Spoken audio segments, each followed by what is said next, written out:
Hey up guys, Brave Leonard here, and happy 500th video. We've finally reached 500 videos on the channel. It has taken some doing to get this far, but yeah, we have actually made it to 500. I can't believe kind of how quickly that has actually gone to get to this number. It seems like such a huge number to get to. Yeah, here we are with the 500th video. I thought I'd do something a little bit special, a little bit different for you for the 500th video. But first, I just want to say thank you to everybody who's supported me along the way, whether you supported me for 5 minutes or for 500 videos.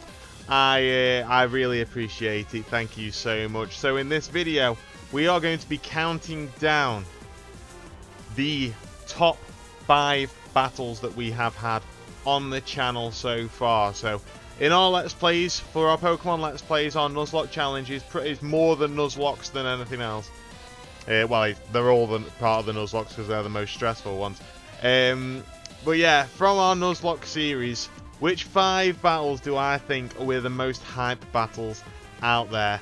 And yeah, this countdown is pretty cool. So here's to another 500 videos in the future, guys. Hopefully we can make it to 1,000 and start breaking those subscriber goals over the next 500 videos. So thank you very much for your continued support, guys. And here is the top 5 battles that have appeared on my channel so far.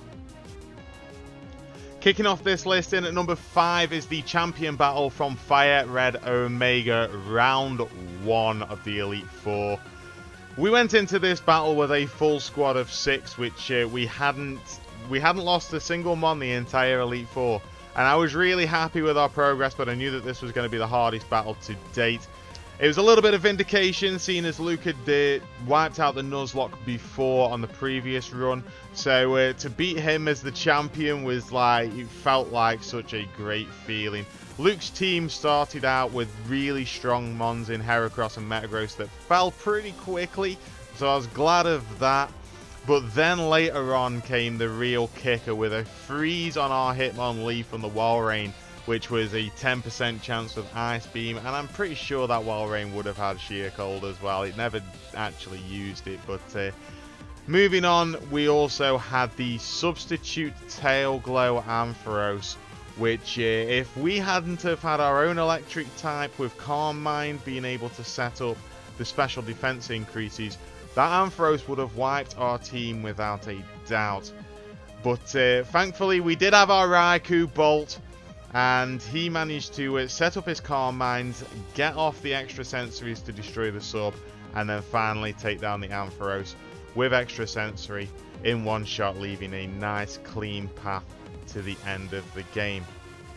This battle comes in at number 5 purely because of the vindication, the fact that we had a big threat that could have taken us out. Might not be as hype as some of the other battles, but it was certainly a really fun battle to go through, and my credit goes out without a doubt to Dreyano for creating this hack. I really enjoyed playing through this game, and this being the end of it was really great. Next up at number 4 is our battle against Claire in Pokemon Gold. Now, I always knew that Claire was a real tough cookie when it came to fighting through Pokemon Gold. One of the toughest gym leaders in the region, her Kingdra normally wipes out your team. But I completely forgot exactly what level Kingdra was at. Turns out it's level 40, which was a hell of a lot higher than what we were at. And it took a lot of precise planning in order to get through this. Now, Claire only manages to reach number 4 in the spot because she doesn't actually take out many of my Pokemon, except for an underleveled Mantine that we had in the party. We hadn't had time to train up, but I hoped would take a couple of hits on the special side due to its high special defense. The other reason it doesn't reach the higher heights in this list is the fact that I was informed that actually my Espeon, due to its natural bulk, which is not the bulkiest of mons, but does have a little bit of defense, would actually have survived a Hyper Beam from this Kingdra at the level that I was at. Which absolutely astounded me when I found that out. But yeah, as it is, it reaches number 4 on the list just for the pure difficulty of it, and the fact that I had to resort to my favourite Pokemon, Twilight the Espeon, to hit a sand attack, and come through with the flinches with bite in order to win the fight for me. So that's it. Claire comes in at number 4. Next on the list in at number 3 is Sabrina from our Pokemon Fire Red Omega Nuzlocke Challenge. Sabrina, much like the champion, wasn't too much of a difficult fight overall, but it was made difficult at one part, and we were quite lucky to get through this fight without losing too many mons. We did end up losing 1 mon, but it was our lowest level that we hadn't trained up yet, so that wasn't too bad of a loss. But what happened here was a big baton pass from Espeon, passing 2 Carmines into her Alakazam slot, so that she now had an incredibly fast Alakazam that had increased special attack and special defense up at +2. And basically this Alakazam would have wiped out my entire team, except for the fact that I didn't realize that my Swallow, Swift the Swallow, lived up to his name and actually outsped the Alakazam in order to hit a fly on it and take it out when it was on low HP. Like I say, the rest of the battle wasn't too bad, managing to get through everything else with a few hacks and a few little switches and plays around the Pokemon. But that Alakazam with the Carmine setup was really scary. It definitely deserves to go on this list in at number 3. In at number 2, the Destroyer, Hiker Eli from Pokemon Prism. Hiker Eli should have been a nice, easy battle. He was an unsuspecting trainer in an unassuming cave that shouldn't have posed any trouble whatsoever. Unfortunately, the Pokemon that he had did pose a trouble, and the fact that I was going on holiday meant that I hadn't trained up the rest of the team up to the levels that they needed to be. That meant that I went into this battle with 3 Pokemon that were actually able to battle against his level 75s and 76s. The first of which, his Gravelet, exploded straight away, getting a crit to take out my Feraligatr.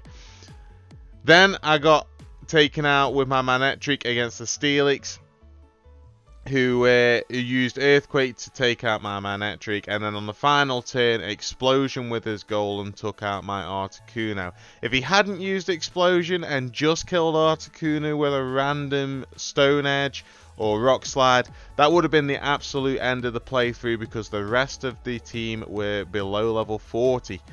So I was kind of lucky that I actually got through this, and looking back now, it was really great. But at the time, it was devastating, because I really wanted to record at least another episode before I'd gone on holiday, but that was not going to be with level 40s. But definitely Hiker Eli, the fun looking back now, he has to go on this list here at number 2. And finally, my personal favourite battle on my channel is my battle against Morty on Pokemon Gold. Morty has always been a trainer that I've kind of overlooked whilst I was playing through the games as normal. I never really thought that he was that much of an issue in the past, but with the real issue being Whitney's Miltank. But what I didn't count on was the hacks that Morty would get on me. He landed 5 Hypnosises in a row, putting my entire team to sleep with his Gengar, which was faster than the entire team. He then just proceeded to pick away at them with Dream Eater, giving him all the HP that I don't think I did any damage anyway, but he would have recovered all of his HP anyway. And he just picked off every single mon on my team until I was down to 2 Pokemon, both of which were asleep. I had a Geodude and a Bayleaf. What was cool about this though is that Geodude had the Quick Claw. And it is I believe a 1 in 216 chance that my Quick Claw would pop and I would wake up that turn and be able to hit a Magnitude which would kill this Gengar. I did do all of those things, but didn't land a good enough Magnitude in order to kill, so I had to dodge 2 more Hypnosises before I could actually take out the Gengar and claim the fog badge from Morty. So that's going to do it for this list. Morty goes in at number 1. If you agree with the list that as I've given it to you, then please leave a like, comment and subscription down below. Or if you disagree, let me know in the comment section if you think they should have gone in a different order. But yeah, we are going to leave this list off here, and happy 500 videos to us. We are not stopping here. We will be continuing all the way to 1,000 and beyond, providing you guys want to see that. So yeah, thank you very much for watching, guys, and thank you very much for your continued support on this channel. And I will see you in another 500 videos for the next list. Stay brave, guys. How will I sit in silence? How will I be denied? I was not born to follow. I was not born to die. I will pick up the pieces.